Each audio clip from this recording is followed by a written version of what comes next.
Olá, sejam bem-vindos à nossa unidade 2, agora com a temática Aspectos Químicos e Microbiológicos da Água, referente à disciplina de Educação Ambiental. Eu sou o professor Janilson Lima. No tópico desta aula, iremos abordar a análise e discussão de problemas ambientais aquáticos, processo de eutrofização, os parâmetros físico-químicos e microbiológicos da qualidade da água e os processos de autodepuração em ambientes aquáticos naturais. Primeiramente, vamos analisar a distribuição da água no planeta. 97,5% da água existente no planeta é água de natureza salgada, restando apenas 2,5% de água doce.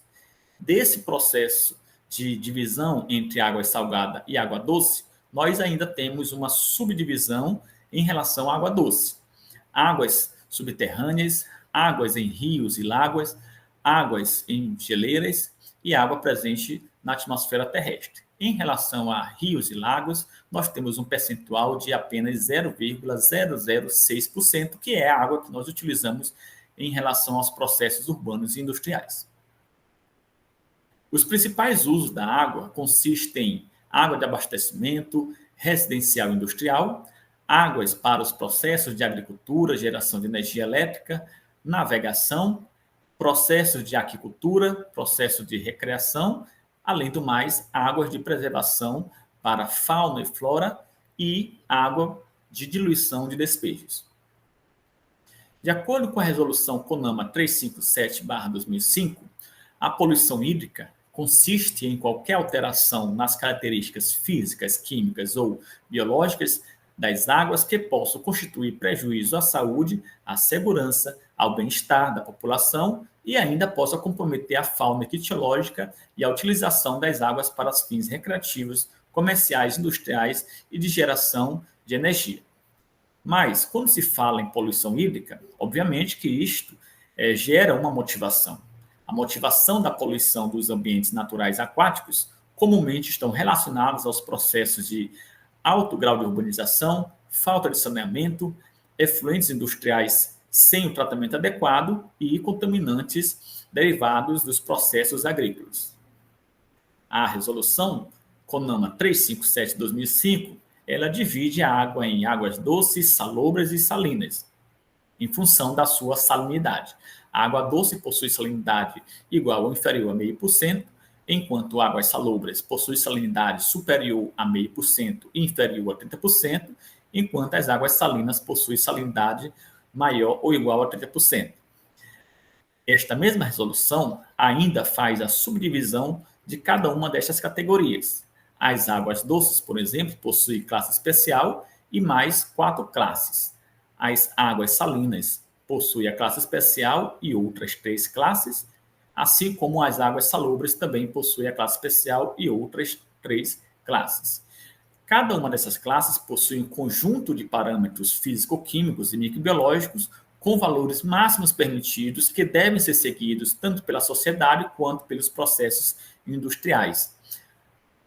Os principais parâmetros físico-químicos presentes na resolução CONAMA 357 são matéria orgânica, carbono orgânico total, oxigênio dissolvido, demanda bioquímica de oxigênio, demanda química de oxigênio, sólidos suspensos solúveis, sílica, turbidez, cor, sabor, odor, acidez, alcalinidade, óleos e gorduras, nitratos, nitritos e amoniacal.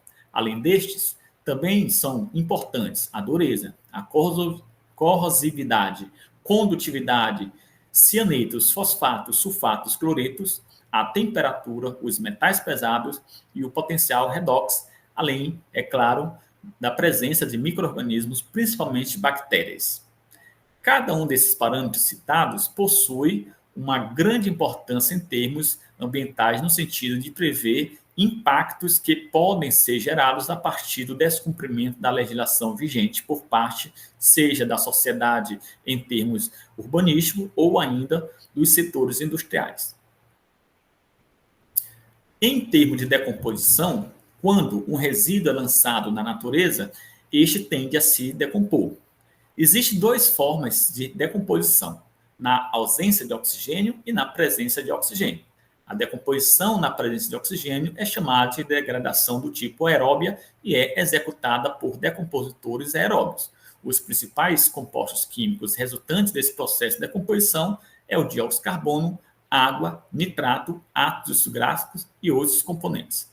Em relação à decomposição anaeróbica, realizada por decompositores anaeróbicos, os produtos principais desse processo de decomposição é o dióxido de carbono, o metano, a amônia, ácidos gráficos e demais componentes.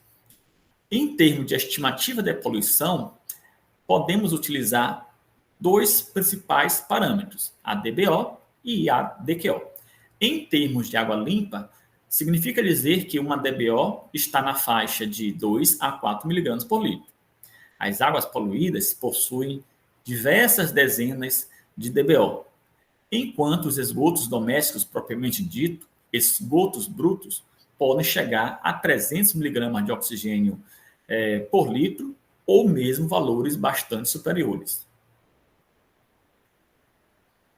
A DBO é a demanda bioquímica de oxigênio, ou seja, tecnicamente corresponde à fração de oxigênio que os micro-organismos aeróbios utilizam para decompor a matéria orgânica presente, enquanto a DQO representa a demanda química de oxigênio. Tecnicamente, consiste na quantidade de oxigênio gasta a partir dos processos de oxidação da matéria orgânica, seja ela biodegradável ou não, ou seja, a oxidação via processos químicos. Em relação à classificação em função do nível de eutrofização, podemos dividir os ambientes aquáticos em 3 categorias. A primeira categoria seria um ambiente do tipo oligotrófico. Neste ambiente, é bastante comum termos baixos níveis de nutrientes, boa penetração de luz, alta concentração de oxigênio dissolvido, águas profundas, baixo crescimento de algas e uma elevada biodiversidade. Quando estes parâmetros são alterados, nós temos um ambiente do tipo mesotrófico ou mesmo do tipo eutrófico. No caso do ambiente eutrófico, nós temos elevados índices de nutrientes, pouca penetração da radiação solar, consequentemente, baixa atividade fotossintética e baixa concentração de oxigênio dissolvido na água. As águas são comumente mais rasas e acontece um elevado crescimento de águas em função do elevado índice de nutrientes.